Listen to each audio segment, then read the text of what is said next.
అధికారంలో ఉన్నప్పుడు చేసిన మంచిని చెప్పుకోవడం ఒక రకం, చేయని దాన్ని కూడా తామే చేశామని గొప్పలు పోవడం ఇంకో రకం.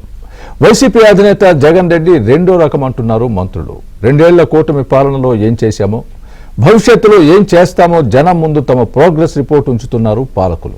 సరిగ్గా ఇదే తమ పాలిటీ శాపం అవుతోంది అనుకున్నారో ఏమో తెలియదు, కానీ ఏపీలో జరుగుతున్న డెవలప్మెంట్పై విషం చెమ్మడం, అబద్ధాలు ప్రచారం చేయడం, కులాల మధ్య చిచ్చు పెట్టడం, పాపులారిటీ ఉన్న మంత్రులను వ్యక్తిత్వ హననం చేయడంలో ఘోరాతి ఘోరంగా ఫెయిల్ అయిన పులివెందుల ఎమ్మెల్యే వారు నియోజకవర్గాల వారీగా క్యాడర్ను పిలిపించుకొని నోటుకొచ్చిన అబద్ధాలు ఎందుకు నూరిపోస్తున్నారు? తన మార్కు అరాచకాన్ని క్యాడర్కి ఎక్కించడం వెనుక ఉద్దేశం ఏంటి? తామే పవర్లోకి వస్తున్నట్లు ఆ తర్వాత అంతా మీ రాజ్యమే అని ఇండైరెక్ట్గా చెప్పడం వెనుక అసలు ఉద్దేశం ఏంటి? మరి తాడేపల్లి కుట్రలు అండ్ కుతంత్రాలను కూటమి పార్టీలు ఇప్పటి వరకు ఉమ్మడిగా ఎదుర్కొనిస్తున్న డోస్ జగన్ అండ్ బ్యాచ్కు సరిపోదా? జగన్ పోతున్న బడాయికి కరెక్ట్ విరుగుడేంటి?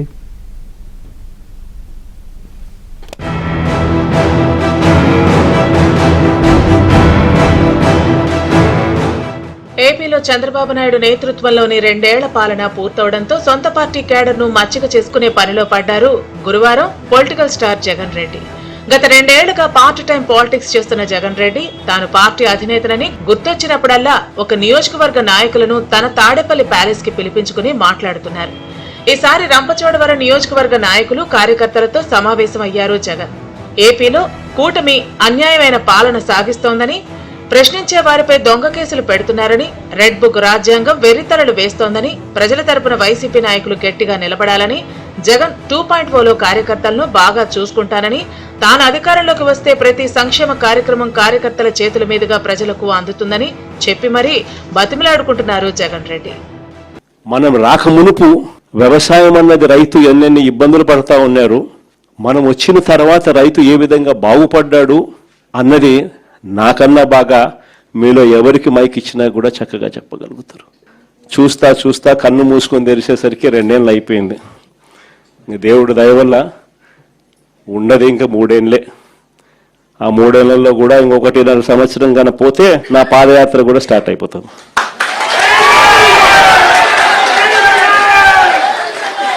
కాబట్టి కన్ను మూసుకొని కన్ను తెరిచేసరికి మన కళ్ళ ఎదుటే ఈ దుర్మార్గమైన పాలన కూడా త్వరలోనే ఎండ్ అయిపోయే పరిస్థితి కూడా త్వరలోనే వస్తుంది.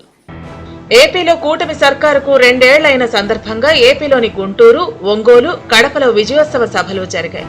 24 నెలల్లో జరిగిన డెవలప్మెంట్, జగన్ రెడ్డి మిగిల్చిపోయిన విధ్వంసాన్ని చంద్రబాబు నేతృత్వంలోని కూటమి సర్కార్ ఎలా చక్కబెట్టిందో వివరిస్తున్నారు మంత్రులు. గత జగన్ జమానాలో దైవానికి కూడా విలువ లేదని, కూటమి ప్రభుత్వంలో హిందూ ధర్మంతో పాటు అన్ని మతాలకు సమానమైన ప్రాతినిధ్యం కల్పిస్తున్నామన్నారు మంత్రి ఆనం రామనారాయణ రెడ్డి. రాష్ట్రంలో మహిళలను వైసీపీ నాయకులు చిన్నచూపు చూస్తున్నారు, అవహేళన చేస్తున్నారు. మహిళలను కించపరిచిన పార్టీలకు మనుగడ ఉండదని, రామాయణ మహాభారత కాలంలో కూడా మహిళలను అవమానించిన రాజ్యాలు కుప్పకూలిపోయాయని ఉదహరించారు మంత్రి ఆనం. ఇవాళ మహిళను గౌరవించలేని ఏ రాజకీయ పార్టీ ఈ రాష్ట్రంలో మనుగడ సాధించలేదు. అది ఇప్పటి సమాచారం కాదు. అనేక శతాబ్దాల క్రితం వచ్చినటువంటి రామాయణ భారతాల్లో కూడా మహిళని అవమానపరిచినటువంటి ఆ రాజ్యం కుప్పకూలిపోయింది అనేటువంటి విషయం మన అందరం గ్రహించాల్సిన అవసరం ఉంది. ఇప్పటికైనా బుద్ధి తెచ్చుకోండి. మహిళా శక్తిని అవగాహపరచద్దు, మహిళా శక్తిని అవమానపరచద్దు. మీ ప్రయత్నం మీరు చేసుకోండి, రాజకీయాలు తప్పులేదు.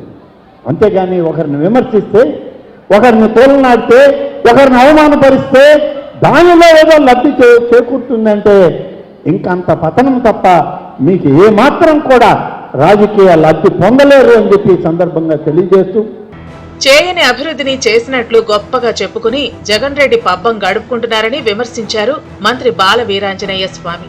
వెలిగొండ ప్రాజెక్టును పూర్తి చేశామని టెంకాయలు కొట్టిన వైసీపీ నేతలు తాము ప్రాజెక్టు పూర్తికి చిత్తశుద్ధితో పనిచేస్తుంటే 500 కోట్లు ఎలా సరిపోతాయని ప్రశ్నించడమేంటని ఆశ్చర్యం వ్యక్తం చేశారు.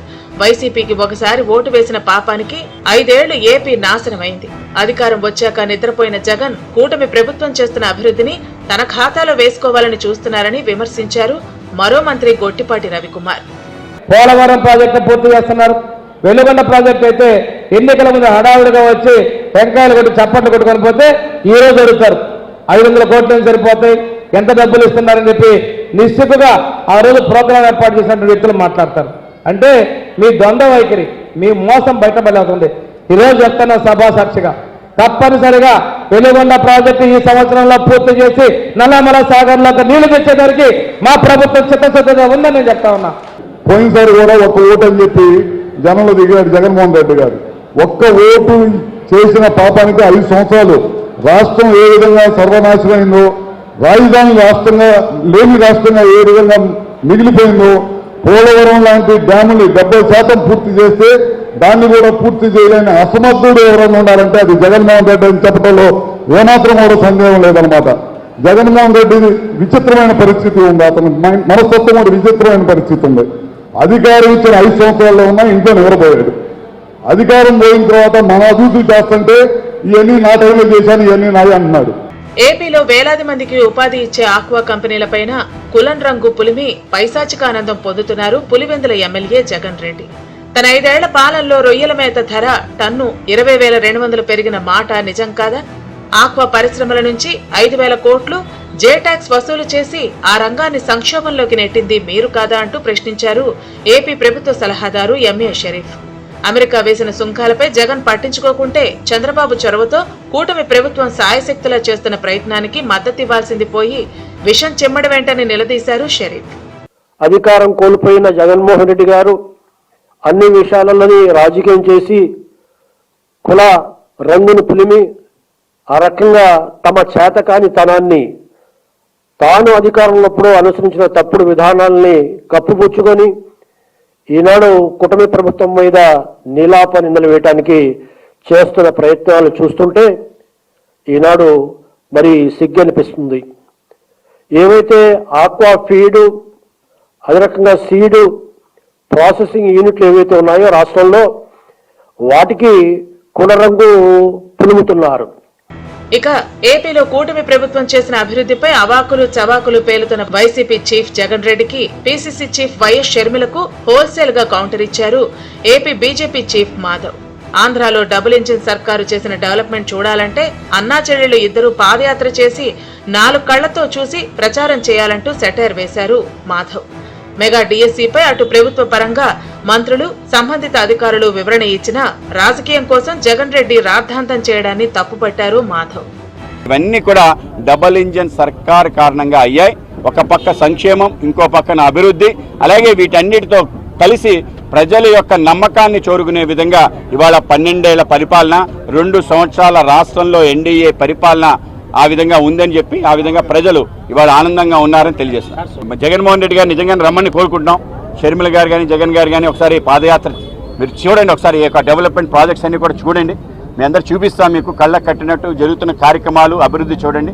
వాటిలో జరుగుతున్న మంచిని నలుగురికి ప్రచారం చేసే ప్రయత్నం చేయండి. అధికారంలో ఉన్నప్పుడు అక్రమార్జనపైనే ధ్యాస పెట్టిన జగన్ రెడ్డి మళ్లీ పవర్ కోసం లీడర్లను క్యాడర్ను మచ్చిక చేసుకునేందుకు పిల్లి మొక్కలు వేస్తున్నారు. సీఎంగా ఉన్నప్పుడు తాడేపల్లి ప్యాలెస్ లోకి మంత్రులు, ఎంపీలు, ఎమ్మెల్యేలకి అపాయింట్మెంట్ ఇవ్వక మొహం చాటేసిన జగన్ రెడ్డి భవిష్యత్ అధికారం కోసం కలలు కంటున్నారు. జగన్ను నమ్మి మైనింగ్, వైనింగ్లలో 1000 కోట్ల అక్రమాలు చేసిన పలువురు నేతలు, అధికారులు అరెస్టై విచారణలు ఎదుర్కొంటున్నారు. ఇటు కూటమి పార్టీలు ఇచ్చిన హామీలు నిలబెట్టుకోవట్లేదని, ఏపీలో జరుగుతున్న మంచి అండ్ అభివృద్ధి పనులపై విషం చిమ్ముతూ అబద్దాలు ప్రచారం చేస్తూ కులాల మధ్య చిచ్చు పెట్టేలా ప్రయత్నిస్తూ విఫలమవుతున్న పులివెందుల ఎమ్మెల్యే హోల్సేల్ గా కాకుండా నియోజకవర్గాల వారీగా క్యాడర్ను పిలిపించుకుని కూటమి సర్కారుపై విషం చిమ్ముతున్నారు. నోటికొచ్చిన అబద్దాలతో వారిని ట్యూన్ చేస్తూ తన మార్క్ అరాచకాన్ని నూరిపోస్తున్నారు. మరి తాడేపల్లి ప్యాలెస్ కుట్రలకు కూటమి పార్టీలు ఉమ్మడిగా కలిసి కుమ్మేస్తారా, లెక్కలేసి అన్నింటికీ ఒకేసారి కౌంటర్ ఇస్తారా అన్నది వేచి చూడాలి.